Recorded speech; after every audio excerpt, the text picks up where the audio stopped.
बिस्मिल्लाहिर्रहमानिर्रहीम। बच्चों, हमारा चैप्टर नंबर 11 का जो आज नया टॉपिक स्टार्ट होने जा रहा है उसका नाम है pressure of gas. Chapter number 11 का चैप्टर नंबर 11 जिसका नाम है जी थर्मोडायनामिक्स। बच्चों, इसका हम जो आज नया टॉपिक स्टार्ट करने जा रहे हैं उसका नाम है बच्चों प्रेशर ऑफ गैस। क्या नाम है? Pressure of gas. आपको पता है कंटेनर में, किसी कंटेनर में आपने गैस फिल कर दी है, अब उस गैस का प्रेशर क्या होता है, वो वॉल्स के ऊपर प्रेशर लगाता है। वो प्रेशर हम लोगों ने बच्चों क्या करना है, उसका रिलेशन पूरा का पूरा डिराइव करना है। तो बच्चों, आप लोगों ने इसको बड़े गौर से अच्छे तरीके से ध्यान से समझना है और नोट करना है साथ साथ। बच्चों देखें, सबसे पहले मैं आप लोगों के सामने यहां पर एक ब्यूटीफुल सा कंटेनर बनाता हूं। ये देखें जी बच्चों, ऐसे एक क्यूब शेप में बच्चों मैं बना रहा हूं इसको। ये ऐसे एक क्यूब की फॉर्म में बच्चों, ऐसे ऐसे ऐसे और ऐसे, ठीक है जी। ये क्यूब की फॉर्म में मैंने इसको बनाया। इधर से ऐसे, इधर से ऐसे, इधर से ऐसे, इधर से ऐसे। ये एक क्यूब शेप में बच्चों मैंने इसको बना लिया। ठीक हो गया। अब यहां पर आप लोग देखें जरा गौर से बच्चों कि इधर से ये है जी ऐसे इस डायरेक्शन में, ये इधर से एक ये एक्सिस बना देते हैं हम, और इधर से एक ये वाला एक्सिस शो कर देते हैं। ठीक है। अब एक को नाम दे देते हैं बच्चों एक्स एक्सिस का, एक को नाम दे देते हैं वाई का, और एक को नाम दे देते हैं जी का। इसको नाम दे देते हैं एक्स का, इसको नाम दे देते हैं बच्चों वाई का, और इसको नाम दे देते हैं बच्चों किसका, जी का। ये तीन नाम मैंने दे दिए हैं। ठीक हो गया जी। ऐसे, और ये ऐसे, और ये ऐसे। ये ले, नाम देने में तो नहीं ना कोई हर्ज भाई। अब इसके अंदर आपने गैस फिल की हुई है यार, गैस फिल की हुई है। ये गैस, हुए हुए हुए हुए गैस के मॉलिक्यूल्स हैं इसमें।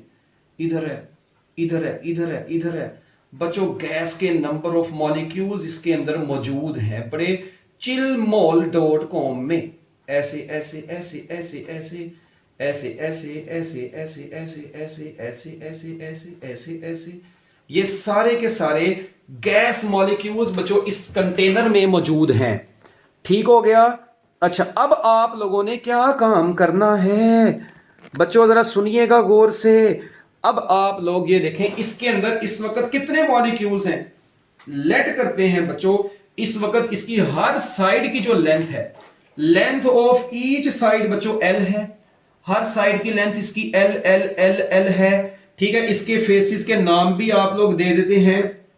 ठीक है जी।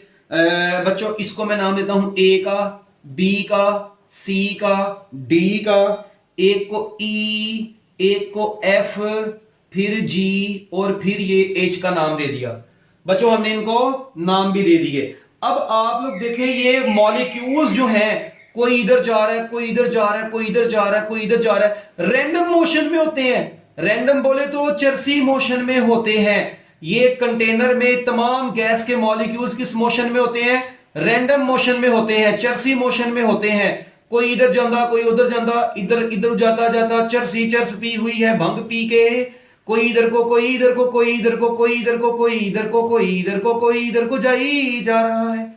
ऐसे ओ भाई, एन नंबर ऑफ मॉलिक्यूल्स इसके अंदर मौजूद है। अच्छा, जब ये गैस के मॉलिक्यूल्स बच्चों टकराते हैं, आपको पता है ये प्रेशर एक्सर्ट करते हैं, तो उस प्रेशर को डिफाइन किस तरह से करते हैं?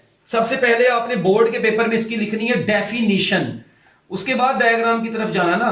पहले सबसे प्रेशर ऑफ गैस की डेफिनेशन बच्चों क्या है? According to kinetic theory of gases, according to kinetic theory, जल्दी जल्दी लिखना जरा। अकॉर्डिंग टू काइनेटिक थ्योरी बच्चों, काइनेटिक थ्योरी के मुताबिक, थ्योरी थ्योरी जो मर्जी बोल लें बच्चों, काइनेटिक थ्योरी के मुताबिक क्या होता है? Pressure exerted bye a gas, pressure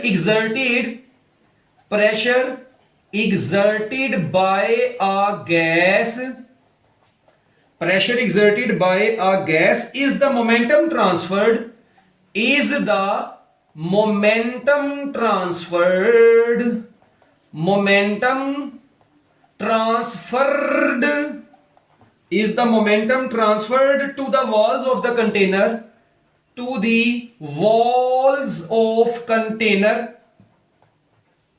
to the walls of container per second per unit area, per second per unit area due to continuous collision।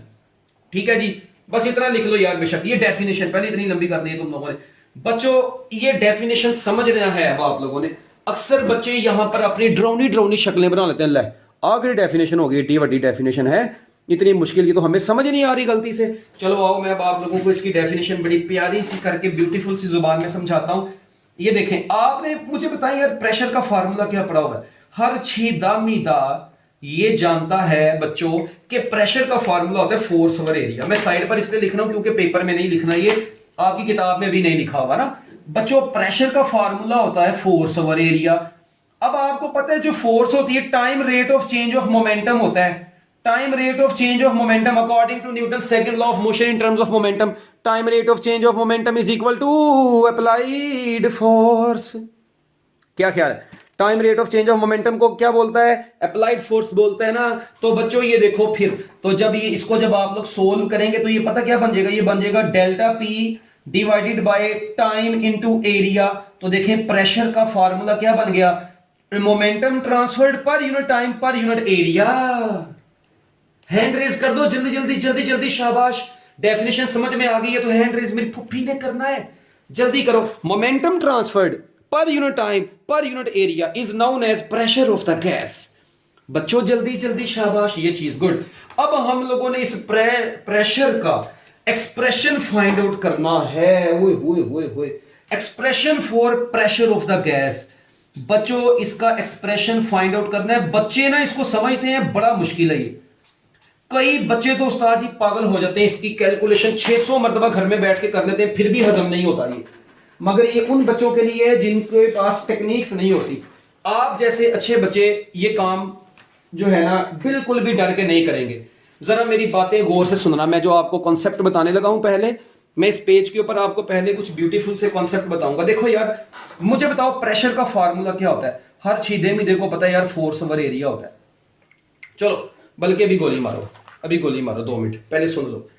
मुझे ये बताओ कि मॉलिक्यूल्स रैंडम मोशन में कुछ एक्स एक्सिस के लॉन्ग जा रहे हैं, कुछ वाई एक्सिस के लॉन्ग जा रहे हैं, कुछ जी एक्सिस के लॉन्ग जा रहे हैं। रैंडम मोशन में कोई इधर जा रहा है, कोई इधर जा रहा है, कोई इधर जा रहा है, टकरे मार रहे हैं पागलों की तरह। हम लोग ओवरऑल प्रेशर निकालने से पहले ना किसी एक डायरेक्शन का प्रेशर निकालेंगे। बच्चों देखें, टोटल प्रेशर निकालने से पहले आप लोग किसी एक साइड का प्रेशर निकालें, ठीक है? बल्कि तुम लोग सुन लो, मुझे पता है फिर तुम लोगों को दोहरा पड़ना। देखें, आपने निकालना है प्रेशर। प्रेशर फाइंड आउट करना है यार पूरे कंटेनर में गैस के मॉलिक्यूल्स का। अब वो एक्स एक्सिस के लॉन्ग भी है, वो वाई एक्सिस के लॉन्ग भी है, वो तो जी एक्सिस के लॉन्ग भी है। हम क्या काम करते हैं, हम स्टैंडर्ड बना लेते हैं एक्स एक्सिस को। हम पहले प्रेशर निकालते हैं एक्स एक्सिस का। तो बच्चों प्रेशर होगा एफ एक्स ओवर एरिया, ठीक है? इसका मतलब आपको पी एक्स निकालने के लिए पहले किसकी जरूरत है? जो फोर्स एक्स एक्सिस के लॉन्ग लगेगी उसकी जरूरत है। एरिया ऑफ क्रॉस सेक्शन की भी जरूरत है। एरिया तो आपको पता है क्यूब की सारी साइड सेम है, तो एरिया तो हो जाएगा एल स्क्वायर। ये तो नीचे आ गया, इसकी तो टेंशन कोई नहीं है। इसका मतलब पी एक्स निकालना है तो आपको अब एफ एक्स चाहिए। इसका मतलब इसको मैं इक्वेशन नंबर ए का नाम दे दूंगा। देखिए जरा आप चेक करें, हमने निकालना प्रेशर था मगर पहले पी एक्स निकाला किसी एक डायरेक्शन का, उसी को देख के फिर पी वाई और पी जी भी निकलेगा, ठीक है? अब पी एक्स निकालने के चक्कर में आपको जरूरत पड़ेगी एफ एक्स की। ओके, अब एफ एक्स निकालना है बच्चों आपने, ये पहला स्टेप था। दूसरा एफ एक्स बच्चों, क्या यहां पर एक मॉलिक्यूल का फोर्स, क्या एक मॉलिक्यूल फोर्स लगा रहा है एक्स एक्सिस के लॉन्ग जाके? हमें क्या पता भाई इसके अंदर कितने मॉलिक्यूल्स, और वो सारे मॉलिक्यूल्स जाके एक्स एक्सिस के लॉन्ग फोर्स लगा रहे हैं। इट मींस आपने एफ एक्स निकालना है तो आपको किसी एक मॉलिक्यूल की F1x, F2x, F3x, Fnx पता होंगी, वो लाके एफ एक्स इधर पुट करेंगे तो आपके पास पी एक्स आएगा। देखिए अब पी प्रेशर निकालना था, प्रेशर के चक्कर में पी एक्स में गए, पी एक्स के चक्कर में एफ एक्स में गए, एफ एक्स के चक्कर में अब F1x, F2x ये सारे चाहिए। इसको मैं इक्वेशन नंबर बी का नाम दूंगा। भाई अभी नोट ना करना, भी इसे समझ लेना, ठीक है? ये कॉन्सेप्ट है, हाँ साइड पर नोट कर लो अपने कॉन्सेप्ट क्लियर करने के लिए। अच्छा, तीसरे नंबर पे अब आपने निकालना है जी f1x, ये कैसे निकालना है? अब मुझे बताएं, आपको पता है जी ये f1x निकालना है चेंज इन मोमेंटम से। Time rate of change of momentum is equal to applied force होता है, ठीक है। Time rate of change of momentum किसके बराबर होता है बच्चों? अप्लाइड फोर्स के। वहां से आप लोग f1x निकालें। जब आपके पास f1x आ गया, f2x उसको देख के लिख लेंगे, f3x, fnx ये सारे लिख के इधर पुट कर देंगे तो fx आ जाएगा। जब उस fx को इधर पुट कर देंगे बच्चों तो आपके पास क्या आ जाएगा? तो देखें f2x निकालें अब, और फिर fnx निकालें, ये सारे निकाल के इधर पुट करें, fx आएगा। fx को इधर पुट करना, px आएगा।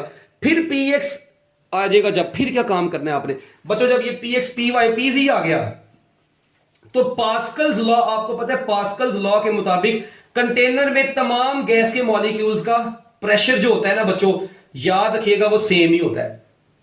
अभी देखेंगे भी आगे जाके। तो प्रेशर वहां से px को हम लोग फिर बाद में p भी बोलेंगे। जब उसको p बोल देंगे मगर उसमें px में ना भी vx होगा, उधर हम लोग फिर वेक्टर्स एडिशन के मुताबिक बच्चों वेक्टर एडिशन यूज करके वहां से वेलोसिटी निकालेंगे। वो कैसे, वो बाद की बातें हैं। अभी तो आप लोग देखें ना, अभी आपका थीम वो तो बाद में करना है ना सारा कुछ, वो आपको वक्त के साथ साथ पता चल जाएगा। तो अभी अब एक बार रिपीट करवाऊं, पहले क्या काम करना है जी? पहले प्रेशर निकालना है। प्रेशर के चक्कर में आपको px चाहिए, px के चक्कर में fx चाहिए, fx के चक्कर में f1x f2x चाहिए। पहले ये तो निकालें, पहले px तो निकालें यार, फिर अगली बातें देख लेंगे, कोई तो हमें सुकून मिले। तो बच्चों अब वो px निकालने के चक्कर में आप लोगों ने क्या क्या चीजें ज्यूम करनी है? सबसे पहले बच्चों आप लोग यहां पर कुछ कहानी लिखेंगे, और वो कहानी ये लिखेंगे जी, let the length of side of the box. तो बच्चों अब लिखना शुरू करें जरा जल्दी जल्दी, शाबाश, मिनट लगा के यार, कोई अच्छा सा मार्कर भी आ जाए मेरे पास। Let l is equal to length of, जल्दी जल्दी लिखना, length of each side of the cube, length of each side of the cube, l square is equal to area, area of each face. बच्चों देखें किसी एक face का area होगा ये, एल क्यूब क्या होगा? वॉल्यूम ऑफ ईच फेस होगा, वॉल्यूम ऑफ ईच फेस, क्योंकि देखें सारों की साइड सेम है तो वॉल्यूम एल क्यूब हो जाएगा। ओके, उसके बाद बच्चों एम यहां पर क्या है? Mass of each molecule of the gas.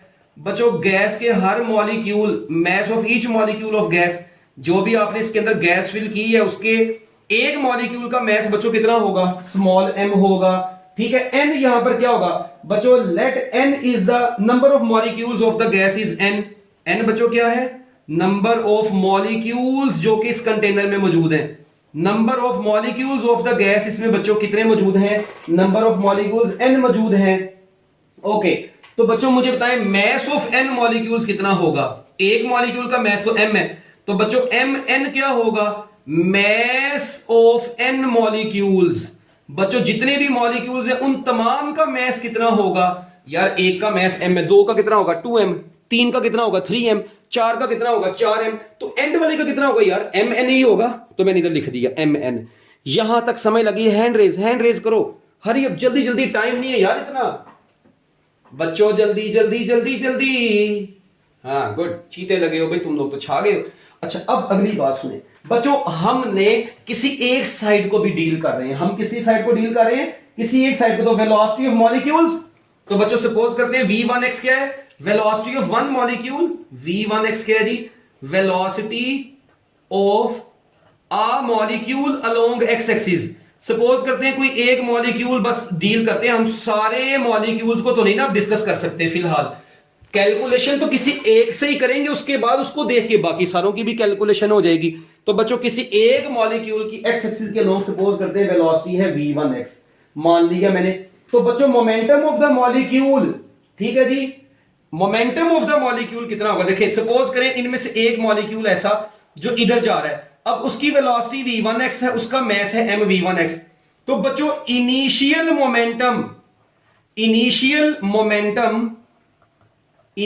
Momentum before collision with face, कौन से फेस है? देखें ये गैस का एक मॉलिक्यूल सपोज करें, इनमें से एक मॉलिक्यूल इस फेस की तरफ जा रहा है, ये फेस है ए बी सी डी ए, ये face A B C D A. तो बच्चों इसकी तरफ जब वो जा रहा है उसका मैस m है, उसकी वेलोसिटी v1x है, तो उसका इनिशियल मोमेंटम बिफोर कोलिजन कितना हो गया? m v1x। ओके, अच्छा उसके बाद बच्चों मुझे बताएं उसका फाइनल मोमेंटम कितना होगा? फिर final momentum after the collision, final momentum after the collision. बच्चों कोलिजन के बाद जो फाइनल मोमेंटम होगा, ठीक है, देखें ये इधर को गया, ये जा किस फेज से रहा था, इस फेज से जा रहा था, इस फेज से इधर को गया, फिर उसके बाद वापस इधर को आया। तो बच्चों मुझे ये बताएं, जब ये वापस इधर को आएगा, इसका इनिशियल मोमेंटम तो mv1x था, तो बच्चों जब ये टकरा के वापस आएगा, यानी final momentum after the collision, तो बच्चों आपको पता है इसका मोमेंटम होगा -mv1x। अब यहां पर सोचनेबल बात क्या है बच्चों, देखें मेरी बात सुनो यार, कोई मसले वाली बात नहीं। ये फेस था, ये वाला, ये फेस, अच्छा इस फेस से वो चर्सी गया है, ये बुक में नहीं बनी हुई, वैसे ही बता रहा हूं मतलब डायग्राम। अच्छा इस फेस को मैं एक लाइन कंसीडर कर लेता हूं ना, इस फेस को मैं एक लाइन कंसीडर कर लेता हूं। अच्छा अब वो पार्टिकल का चक्कर क्या होगा, वो इधर से गया, इससे जाके टकराया, फिर टकरा के बच्चों वो वापस आया। आपको पता है elastic collision perfectly elastic collision है, तो बच्चों परफेक्टली इलास्टिक कोलिजन में वेलोसिटी की मैग्नीट्यूड चेंज नहीं होती। हाँ नेगेटिव का साइन डायरेक्शन को शो कर रहा है, टकरा के उलट कर वापस आना है उसने, तो डायरेक्शन तो उसकी चेंज हो जाएगी, तो चेंज इन डायरेक्शन की वजह से नेगेटिव का साइन आया। इसका मतलब अगर गया तो उसकी वेलोसिटी v1x थी, तो वापस आएगा तो v1x होगी। मैथ्स तो वही रहेगा ना, कि मैथ्स भी रिवर्स हो जाएगा। चर्सी लोगों को भी सुनो है, घर से एकेडमी आए हो, मैथ्स तुम लोगों का पॉजिटिव में, एकेडमी से वापस घर में गए हो मैथ्स नेगेटिव में हो गया, वाह है तुम लोग तो फिर अल्लाह को प्यारे हो जाओगे थोड़ी देर बाद ही। वो ऐसा नहीं है भाई। तो देखें अब इसका मतलब चेंज इन मोमेंटम फिर कितना होगा, तो बच्चों मुझे बताओ फिर चेंज इन मोमेंटम, जिसको मैं बोलूंगा change in momentum is equal to final momentum कितना है, फाइनल मोमेंटम है -mv1x माइनस इनिशियल मोमेंटम कितना है, वो है mv1x। तो बच्चों change in momentum x axis के अलोंग जो हुआ है बच्चों वो आ गया -2mv1x। इसको कर लो पैक, शापर कर लेना डबल। आपको पता है मैंने ये चेंज इन मोमेंटम निकाला ही क्यों है। देखिए कई बच्चों के दिमाग में एक सवाल ने जन्म लेना है कि सर ने चेंज इन मोमेंटम निकाला ही क्यों है, मगर जिन बच्चों ने मेरी पहले बात गौर से सुनी रखी है, ये देखें जिस तरह मैं आपको यहां पे बता रहा था कि आपको f1x निकालना है change in time rate of change of momentum से, इसका मतलब इसमें आपको चेंज इन मोमेंटम की जरूरत पड़नी है एक पार्टिकल की। तो मैं पहले वाले पार्टिकल की बात कर रहा हूं, एक पार्टिकल की m1, तो ये डेल्टा p1x होगा। जल्दी जल्दी इसको नोट करो बच्चों, जल्दी जल्दी शाबाश। तो -2mv1x ये पहले एक पार्टिकल का चेंज इन मोमेंटम आ गया। अच्छा माना ये चेंज इन मोमेंटम भी आया। अब आप लोग एक काम करो यार, ये चेंज इन मोमेंटम आ गया, अब वेलोसिटी आ गई, अब टोटल मास आ गया, ये n नंबर ऑफ मॉलिक्यूल्स, ये ईच मॉलिक्यूल का मास, ये वॉल्यूम, ये एरिया, ये लेंथ। जल्दी जल्दी जल्दी जल्दी हरी अप नोट कर लें तो हैंड रेज करें जल्दी मिनट लगा के। अब बच्चों आगे देखें आप, अब मुझे बताओ time rate of change of momentum होता है ना फोर्स, आपने फोर्स निकाल लिया तो time rate of change of momentum की जरूरत है। इसका मतलब अभी आपको टाइम की भी जरूरत है कि इतना यहां से यहां तक और फिर यहां से यहां तक। इसका मतलब मैं लगते आती है इधर टाइम भी ना लिख दूं ताकि फिर उसके बाद मैं एक दफा कैलकुलेशन करूं। अच्छा अब मैं इधर लिखने लगा हूं डेल्टा टी, आपको पता है टाइम होता है एस ओवर v1x, मैं ऐसे लिख दूं delta T is equal to S over v1x। ओ भाई मेरी बात सुने, एस ओ भाई S is equal to VT से निकला, ये S is equal to VT से निकला है, ये S is equal to VT से निकला है, तो delta T is equal to S over v1x होगा, यानी एस ओवर वी होगा। अच्छा अब यहां से पार्टिकल इधर गया, इधर से वापस इधर आया, यानी इस फेज से इधर गया और इस फेज से वापस इधर आया, इस फेज से इस फेज तक की टोटल लेंथ है एल, तो जाने की भी एल वापस आने की भी एल, तो मिलके टोटल डिस्टेंस हो गया 2l और स्पीड है इसकी v1x। बच्चों ये तो टाइम पीरियड आया इसकी एक कोलिजन का, यानी इसकी कोलिजन का टाइम पीरियड आ गया। अगर फ्रीक्वेंसी निकालें, अगर आपसे पेपर में भी एमसीक्यू में पूछ ले जी बताओ ये पार्टिकल एक मॉलिक्यूल इधर से इधर गया टकरा के वापस है, उसकी फ्रीक्वेंसी कितनी होगी, तो वो v1x ओवर 2l होगी, और टाइम पीरियड कितना है 2l ओवर v1x। हाँ है टाइम है 2l ओवर v1x, भाई इधर से निकाल लिया s इक्वल टू vt से, done. Hand raise hand raise hand raise जल्दी। अब हमें जिंदगी में सुकून आने वाला है, अब जिंदगी में सुकून आने वाला है, जल्दी जल्दी करो शाबाश बच्चों, मिनट लगाओ। अब देखो तुम लोगों की जिंदगी में ऐसा सुकून आएगा कि तुम लोगों को दोबारा कभी ये कैलकुलेशन भूलेगी नहीं। अगर अब्बा जी का बताया हुआ तरीका याद रख लोगे तो दोबारा कभी नहीं भूलोगे। टाइम दोबारा सुन लो, एक बच्चे ने पूछा भाई टाइम होता है S over V, S total distance है यहां से यहां और वापस यहां तक का, क्योंकि मॉलिक्यूल इधर से इधर गया फिर टकरा के वापस इधर आया, टोटल डिस्टेंस 2l हो गया, और जिस स्पीड से वो जा रहा था उसकी मैग्नीट्यूड ऑफ स्पीड v1x है। ओके फान, डन बच्चे। लो जी आगे, आगे देखो, अब नेक्स्ट नेक्स्ट नेक्स्ट, अब अगला काम ये देखना, बड़ी बम्ब बात आई बच्चों। अब आप लोग देखें, as we are going to measure, we are going to find px, तो px बराबर होता है बच्चों किसके, fx ओवर एरिया। fx बराबर होगा बच्चों ये fx ओवर एल स्क्वायर, इसको इक्वेशन नंबर ए का मैंने नाम दे दिया। मैं इधर लाइन लगा सकता हूं अगर आप लोगों की इजाजत ना भी हो, लगाना बनती है लाइन। ये ले मैंने लाइन लगा दी, एक ब्यूटीफुल सा लाइन लगाया मैंने। Okay nice. अब देखना जरा अगली चीज बच्चों, आपको अब चाहिए, पहले क्या चाहिए, fx चाहिए। तो पहले सबसे टू फाइंड fx, ओ यार मेरी बात सुनो, fx ऐसे थोड़ी निकलेगा। ओ भाई fx भी आगे से चरसी किस किस के बराबर है, fx बराबर है f1x plus f2x plus f3x plus and so on plus fnx। ये इसका मतलब अब इसको मुझे नाम देना पड़ेगा इक्वेशन नंबर बी का। किसका नाम देना पड़ेगा, इक्वेशन नंबर बी का। अब मैं पहले क्या निकालूंगा, अब मैं पहले निकालूंगा जी f1x, क्या निकालूंगा, f1x। अब f1x किसके बराबर होगा, time rate of change of momentum is equal to applied force. ये तो पढ़ा हुआ सबने, तो आओ इधर। तो बच्चों f1x बराबर होगा delta p1x divided by delta t। क्या ख्याल है, ने ख्याल है। तो बच्चों f1x बराबर होगा delta p1x over delta t।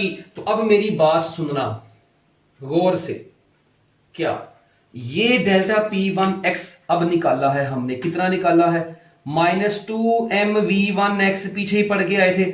और डेल्टा t कितना निकाला था, 2l डिवाइडेड बाय v1x। देखो बच्चों, क्या ये काम हमने किया, वो बोलते नहीं हो यार, क्या ये काम कर लिया था। ठीक है बच्चों, तो अब देखें, अब आप लोग देखें यहां पर ये 2 इस 2 से कट गया। जब ये 2 इससे कट गया तो बच्चों क्या बचा, ये देखो ये बच गया -mv1x, और ये v1x ऊपर चला गया और नीचे आ गया l। तो बच्चों f1x बराबर आ गया -mv1x का स्क्वायर डिवाइडेड बाय l। ये आपका बच्चों f1x आ गया है। इसको अब आप लोग कर लेंगे अच्छे तरीके से पैक, और शापर को कर लेना है बच्चों डबल। एक बार दोबारा सुने, f1x बच्चों निकाला delta p1x over delta t से, डेल्टा p1x पीछे निकाल लिया था हमने, ठीक है बच्चों।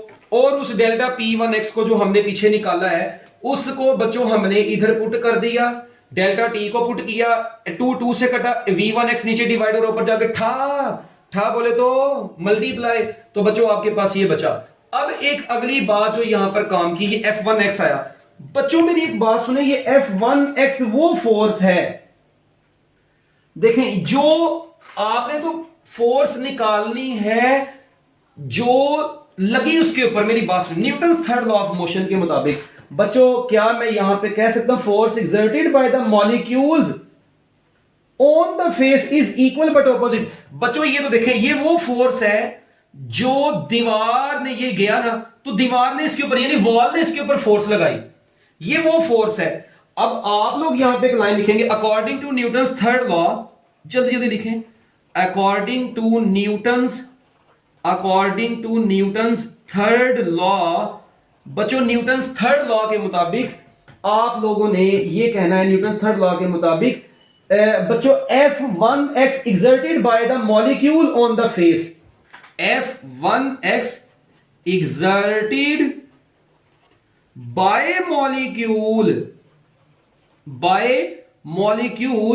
on face a b c d। अच्छा a भी लिखना है, a b c d, a शायद पीछे मैंने नहीं लिखा, ओ भाई a b c d फिर वापस a तक, तो एक फेस पूरा होगा उसको लिख लेना। इज इक्वल बट ऑपोजिट, क्या ख्याल है? इज इक्वल बट ऑपोजिट, इस तरह का कॉन्सेप्ट आप लोग पहले भी फिजिक्स में कहीं पर पढ़ चुके हैं, याद करें कहां पर, force due to water flow में आपके पापा ने आपको पढ़ाया था, अगर आपको याद हो, force due to water flow में चर्सी लोगों, तो वहां पर भी ये पढ़ा था। तो अच्छा आओ इधर जरा, इसको मैं निशान लगा दूं ऐसे जल्दी जल्दी जरा, हरी अप, मिनट लगा के। अब ये देखो बच्चों, force is equal but opposite, तो बच्चों मुझे बताएं force exerted by the molecule कितनी होगी? तो वो जाहिर बात है इक्वल बट ऑपोजिट है, तो मैं कह सकता हूं F1x will be equal but opposite to -m v1x over का स्क्वायर ओवर l। तो बच्चों F1x फाइनली आपके पास आ गई m v1x का स्क्वायर ओवर l, ये F1x आ गया। क्या इसी को देख के बच्चों, इसी को देख के मैं F2x लिख सकता हूं? बिल्कुल लिख सकता हूं, वो है m v1x का स्क्वायर, सॉरी v2x का स्क्वायर ओवर l आएगा। F3x फिर किसके बराबर होगा बच्चों? बाय सिमेट्री F3x बराबर होगा m v square 3x over l, और बच्चों इसी तरह चलते जाएं चलते जाएं चलते जाएं, तो Fnx किसके बराबर होगा? m v square nx divided bye l। ये क्या ख्याल है? तो बच्चों F1x, F2x, F3x, और आप लोगों ने अब Fnx भी निकाल लिया।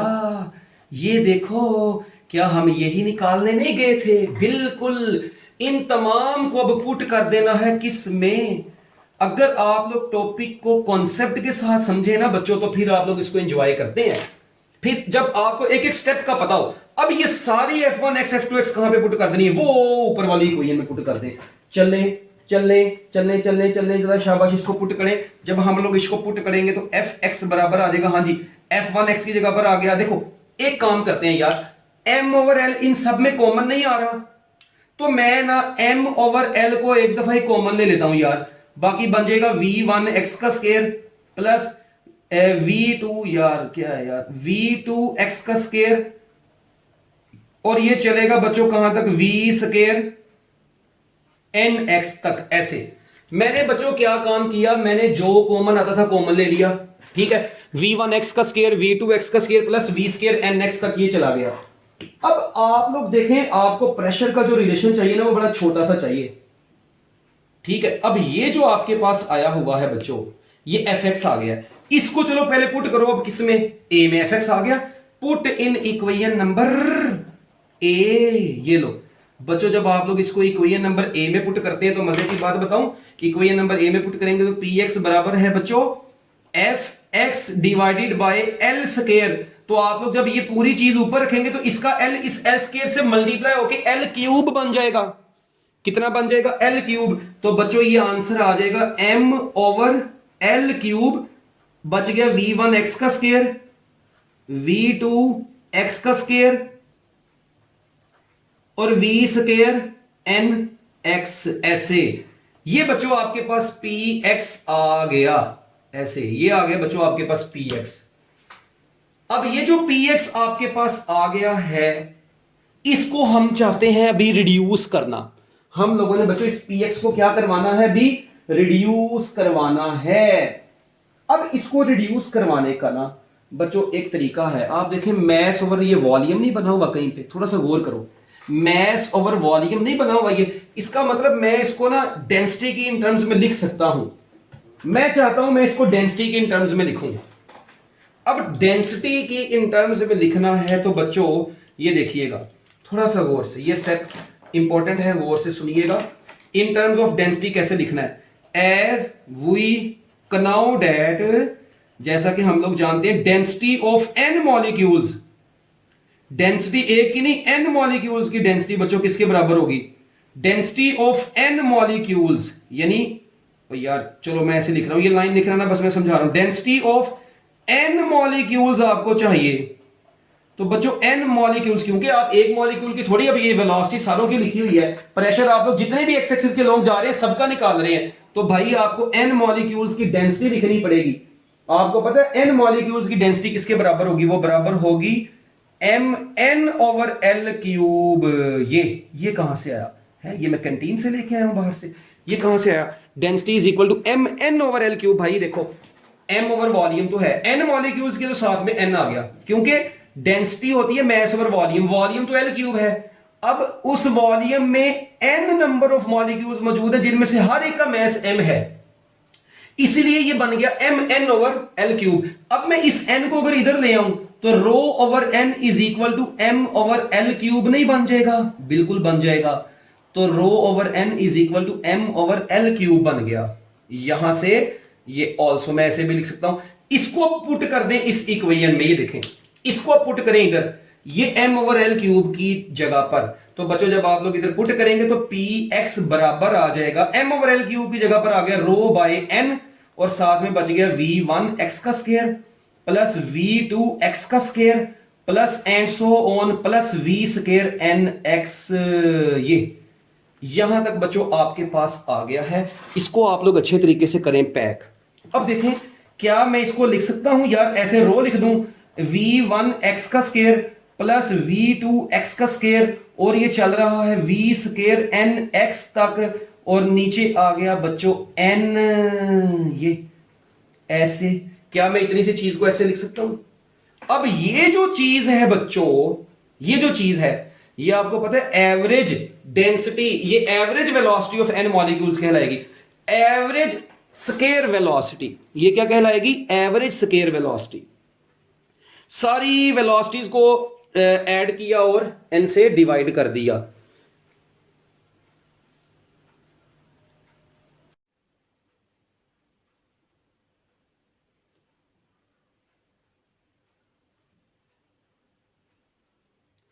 तो बच्चों अब ये देखें, ये v1 square x plus v2 x का square plus v square nx divided by n is equal to 0। अब ये जो बच्चों इतनी लंबी सी कैलकुलेशन आपके पास आ गई है, ठीक है, अब इस चीज को आपको पता है हम थोड़ा सा ना एक कॉन्सेप्ट अप्लाई करने जा रहे हैं। बड़े गौर से आप लोगों ने ये कॉन्सेप्ट सुनना है, ठीक है बच्चों? देखें, आप लोग देखें, ये है वेलोसिटीज, ये v1 v2 v3 vn, ये वेलोसिटी है किसके अलोंग?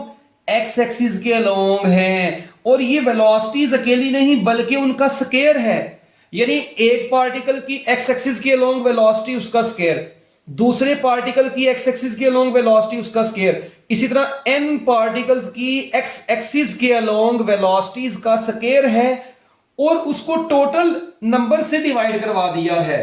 तो बच्चों इसका मतलब ये जो पूरी चीज बन गई है ना, इतनी सी ये जो चीज बन गई है इस वक्त आपकी निगाहों के सामने, ये जो चीज बच्चों बन गई है, इस चीज को हम लोग फिजिक्स की दुनिया में क्या नाम देंगे बच्चों? इसको हम लोग बोलेंगे मीन ऑफ।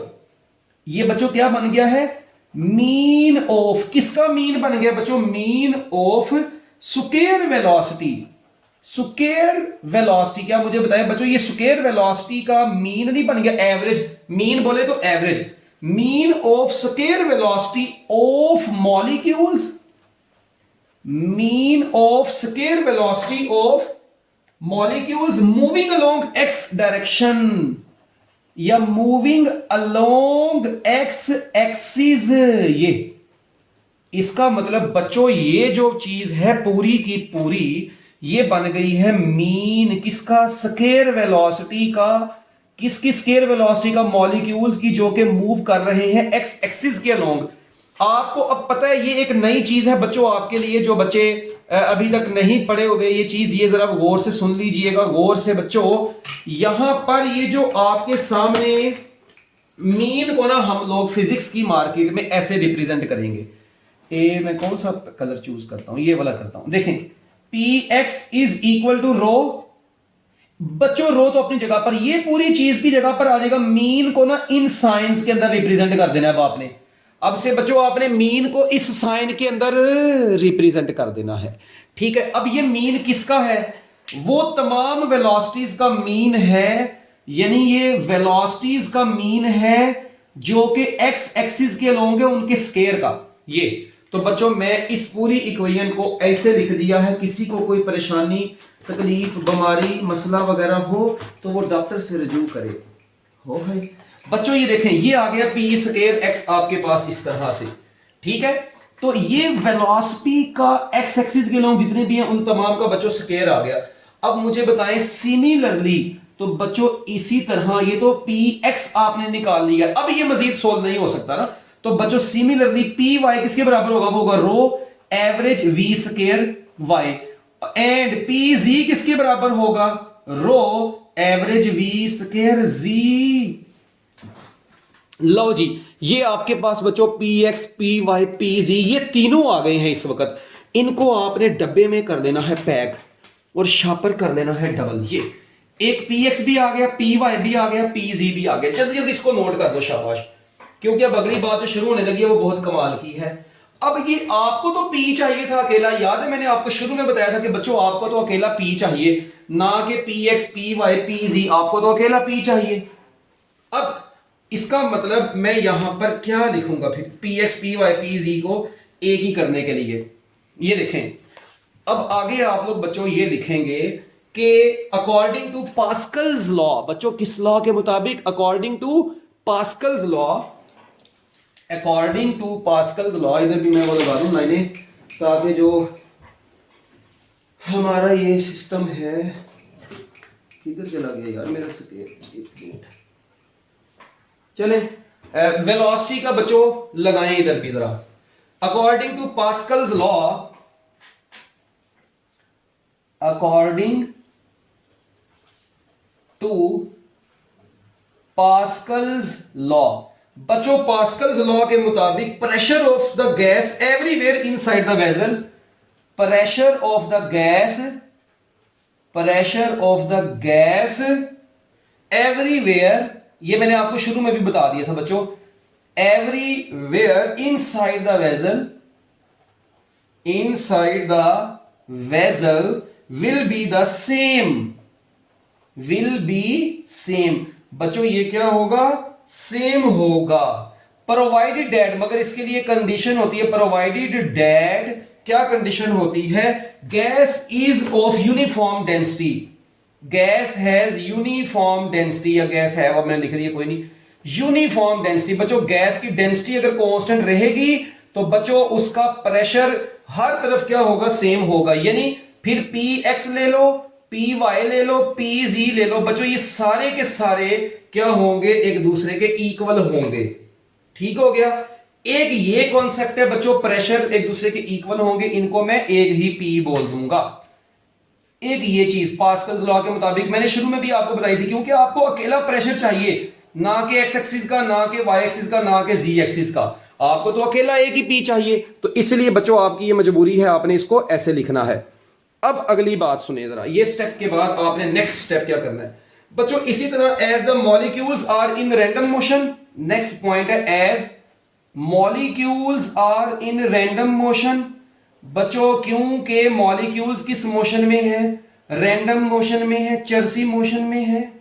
आपको पता है जब कोई मॉलिक्यूल्स, गैस के मॉलिक्यूल्स रैंडम मोशन में है, चर्सी मोशन में है, तो their mean square velocity, so their mean square velocities, so their mean square velocities of all components, बच्चों तमाम कंपोनेंट्स की मीन स्क्वायर वेलोसिटीज भी एक दूसरे के क्या होंगी, इक्वल होंगी। क्योंकि बच्चों आपको पता है रैंडम मोशन में है और ऊपर से इनकी कोलिजन परफेक्टली इलास्टिक होती है, और बच्चों इस वजह से हम लोग ये कह सकते हैं, देखें कि इनकी तमाम इक्वेशंस बच्चों यानी तमाम वेलोसिटीज एक्स एक्सिस के अलोंग ले लो, या आप लोग ले लें वाई एक्सिस के अलोंग, या बच्चों आप लोग ले लें किसके अलोंग, जी एक्सिस के अलोंग, ये भी सारी एक दूसरे के इक्वल होंगी।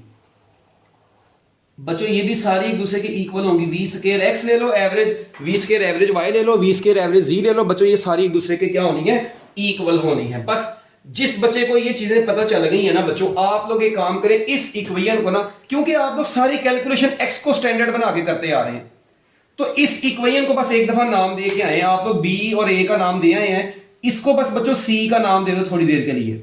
मुझे पता है यहाँ पे थोड़ा सा अक्सर बच्चे ना घूमना शुरू हो गए हैं, मगर कोई बात नहीं, आप टेंशन ना लें। अभी आप देखें बच्चों, मुझे बताएं वेक्टर एडिशन के मुताबिक, आप लोगों ने ये बचपन में चीज पढ़ी हुई है, जैसा कि हम लोग ये जानते हैं एज कि पार्टिकल की वेलोसिटी के बच्चों तीन रेक्टेंगुलर कंपोनेंट्स बनेंगे, तो इनकी जो नेट वेलोसिटी है मैं कह सकता हूं वो एक्स कंपोनेंट का स्क्वायर प्लस वाई कंपोनेंट का स्क्वायर प्लस जी कंपोनेंट का स्केयर होगी। क्या ख्याल है बच्चों, तीनों वेलोसिटीज होंगी ना, मगर ये सारी वेलोसिटीज इक्वल है। हमने स्टैंडर्ड किसको बनाया है, एक्स वाली को। इसका मतलब इसकी जगह पर भी मैं एक्स वाली वैल्यू ही पुट कर देता हूं, क्योंकि मैं एक्स को स्टैंडर्ड बना के चल रहा हूं।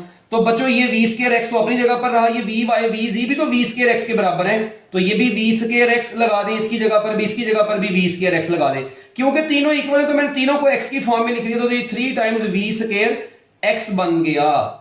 अब देखें तो यहां से अकेला एवरेज वी स्केयर एक्स किसके बराबर आ जाएगा, वो बराबर आ जाएगा 1/3 एवरेज वी स्केयर। ये बच्चों इसके बराबर आ गया है। ऐसे इसको करने हैं आप लोग अच्छे तरीके से डब्बे में पैक। ये आपके पास एवरेज वी स्केयर एक्स आया है, ठीक है। अब मैं आपको बताता हूं कि असल में हमने ये काम किया ही क्यों है, हमें क्यों जरूरत पेश आई ये काम करने की। पहले इसको नोट करें, जल्दी जल्दी मिनट लगा दें।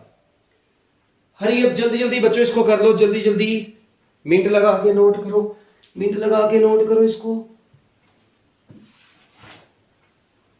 लो जी, ये देखो जरा गौर से सुनिएगा।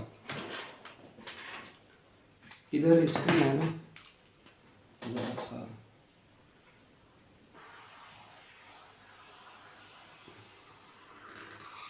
स्केल के बगैर लगाइए, थोड़ी टेढ़ी भी होगी तो भाई खैर है, चलता है।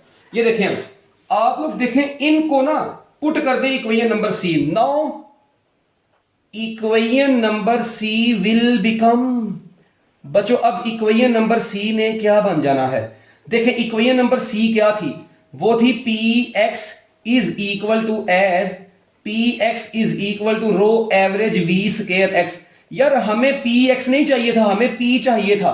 इसका मतलब हमें दो चीजें यहां पर करनी पड़नी थी, एक तो हमें इस पी एक्स को कहीं ना कहीं साइड पे लगाना था, दूसरा इस वी स्केयर एक्स को साइड पे लगाना था। अब इस चीज के लिए मैंने ये स्टेप किया और इस चीज के लिए बच्चों मैंने ये दोनों स्टेप किए और मैंने फाइनली वी स्केयर एक्स निकाल भी लिया। देखा, इसलिए बच्चों मैंने ये काम किया था।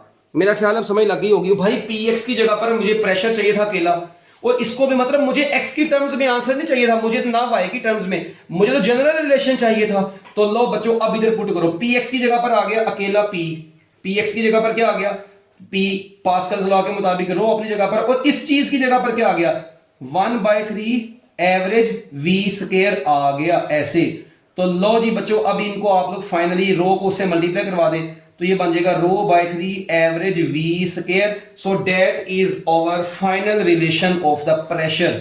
अक्सर औकात बोर्ड के पेपर में लॉन्ग क्वेश्चन आ जाता है, prove that pressure of the gas is equal to rho by 3 average we square. तो बच्चों आप लोगों ने यहां तक इसको प्रूफ कर देना है। अब एक बात और सुने, ये पेपर में क्वेश्चन यहां तक भी आ सकता है, मगर वो आगे ये भी कह सकता है ऑल्सो प्रूव दैट। देखो इतना लंबा क्वेश्चन आ सकता है भाई, मैं क्या कर सकता हूं, मजबूरी है। मगर है ये कि कैलकुलेशन है, बच्चा कैलकुलेशन जल्दी कर लेता है। कौन सा सारी थ्योरी है जो आपने अंग्रेजी में लिखनी है, कैलकुलेशन है, बंदा फास्टली कर सकता है, ये इजीली 15 मिनट में ये लॉन्ग क्वेश्चन हो जाता होता है अगर बच्चा करना चाहे। अच्छा अब वो आगे ये भी कहता है also derive the relation between pressure and average kinetic energy. बच्चों relation between pressure and average kinetic energy भी आप लोगों को कैलकुलेट करने को आ सकता है, यानी relation between pressure and average kinetic energy. बच्चों अब आप लोगों को अगर ये रिलेशन भी कैलकुलेट करना पड़ जाए तो कोई मसले वाली बात नहीं है, आप लोगों ने सिर्फ 5 या 10 मिनट में का जितना भी टाइम लगता है, चलो देख लो। इधर देखना जरा, मेरी बात सुनो यार, प्रेशर और काइनेटिक एनर्जी के दरमियान में रिलेशन निकालना है। प्रेशर का जनरल रिलेशन आपने भी क्या पढ़ा है भाई, हर चीजें में देखो पता है, प्रेशर का जनरल रिलेशन आ गया जी रो बाय 3 एवरेज वी स्केयर। अच्छा यार रो किसके बराबर होता है, हाँ जी ये 3 है, इधर एवरेज वी स्केयर है।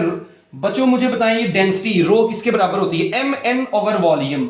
क्या ख्याल है, एम एन ओवर वॉल्यूम, ऐसे ही नहीं है बच्चों, एन मॉलिक्यूल्स का मास डिवाइडेड बाय वॉल्यूम, यही थी डेंसिटी। अच्छा तो मैं अगर डेंसिटी की जगह पर यानी ये वाली वैल्यू पुट कर दी तो ये क्या बन गया, ये बन गया P is equal to M N over 3 into volume, और साथ में आ गई एवरेज स्पीड का स्केयर, ये आ गया। अब इसके बाद आप लोग देखें यार, मैं इस m को, क्योंकि मैंने काइनेटिक एनर्जी बनाना है ना यहां पर, तो ये m है, कांस्टेंट होता है, इसको मैं इसके अंदर भी लिख सकता हूं, इससे तो कोई फर्क नहीं पड़ता क्योंकि ये कांस्टेंट चीज है। ये आप v स्क्वायर के साथ भी लिख सकते हैं, तो कैपिटल n ओवर 3। अब ये ना हो पता लगे इस v को v से काटा हुआ, ये स्पीड है, ये वॉल्यूम है चर्सी लोगों, तो ये बन गया m v स्क्वायर। ये आ गया बच्चों आपके पास n/3 इंटू वॉल्यूम, साथ में आ गया जी mv²। अब देखें, अब अंदर किस चीज की कमी है, सिर्फ 2 की कमी है। आप लोग देखें सिर्फ किसकी कमी है, 2 की कमी है। तो बच्चों मैं इधर ये काम करता हूं, मैं 1/2 2 से मल्टीप्लाई और 2 से डिवाइड करवाता हूं। ये लो, मैंने इधर ही 2 से मल्टीप्लाई और 2 से डिवाइड करवा दिया। अब ये जो पूरी चीज है बच्चों, ये क्या बन गई है, अब ये पूरी चीज काइनेटिक एनर्जी बन गई है। क्या ख्याल है? तो चलो जी, जब ये पूरी चीज ही काइनेटिक एनर्जी बन गई है तो वैल्यू पुट करते हैं फिर हम लोग। ये देखें जरा, जब इधर बच्चों आप लोग काइनेटिक एनर्जी पुट कर दोगे तो देखो P इज इक्वल टू क्या बन गया आपका बच्चों, P इज इक्वल टू बन गया, तो बच्चों एक मिनट, ये मैं इसको फोकस कर दूं। P इज इक्वल टू कितना बन गया, P is equal to 2n/3v, और साथ में आ गया बच्चों एवरेज में काइनेटिक एनर्जी। अब आपको पता है n भी कांस्टेंट है, वॉल्यूम भी कांस्टेंट है। तो बच्चों अगर n भी कांस्टेंट है, वॉल्यूम भी कांस्टेंट है, तो n ओवर वॉल्यूम को एक ही कांस्टेंट हम लोग बोल देते हैं n नोड।